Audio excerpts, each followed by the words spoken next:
Bienvenue dans le flash de 10h. Merci d'être avec nous sur RTI 1. Bonjour à tous. Ouverture aujourd'hui du procès de l'ex-président ivoirien Laurent Gbagbo et de son ex-ministre, leader de la jeunesse patriotique Charles Blé Goudé. Ils sont poursuivis devant la Cour pénale internationale pour crimes contre l'humanité commis suite à l'élection présidentielle de novembre 2010 et ils plaident tous les deux non coupables. Hier mercredi, la procureure Fatou Bensouda et l'avocat des deux accusés étaient devant la presse. Chacune des parties a exprimé sa confiance et sa détermination à faire éclater la vérité. On les écoute. L'objectif du procès est d'établir la vérité dans le strict cadre d'une procédure judiciaire. Nous sommes convaincus que les éléments de preuve que nous avons recueillis seront suffisamment convaincants pour prouver la culpabilité des accusés au-delà de tout doute raisonnable. Il est confiant. Vous savez, ce n'est pas la première fois qu'il se trouve en prison. Il y a déjà passé 2 ans dans les années 70, du fait de son engagement pour la démocratie.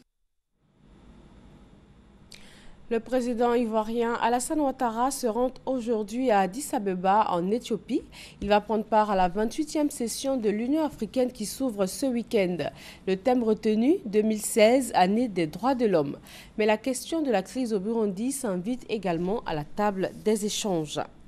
8e jeu de la francophonie, la Côte d'Ivoire accueille l'événement en 2017. Le Comité national des Jeux a dévoilé hier soir la mascotte. C'est un éléphant, il s'appelle Ange. Le pays est à pied d'œuvre pour la réussite de ce grand événement de la culture et du sport. Et le Premier ministre ivoirien, Daniel Kablan-Duncan, présent à cette cérémonie, a affirmé que pour la Côte d'Ivoire, l'organisation de ces 8e Jeux est un véritable défi. La francophonie fait la promotion des talents, de la saine émulation, de la mobilité des jeunes que favorisent les rencontres qui permettent des échanges mutuellement enrichissants.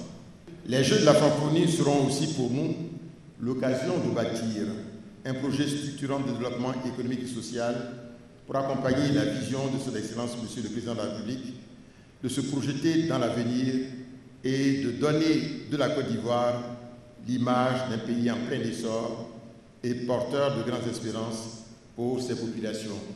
L'organisation à Abidjan des Jeux de la francophonie représente un immense défi, vu les obligations qu'elle impose à la charge de notre pays.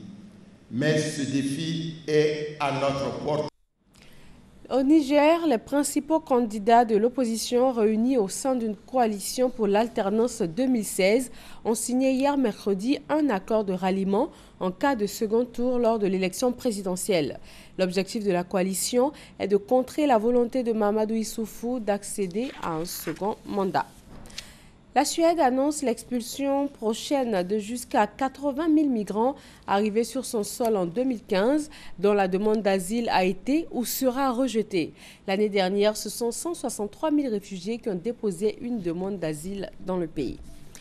Merci de nous avoir suivis. D'autres informations sur les www.rti.ci. Très bonne journée à vous sur RTI 1.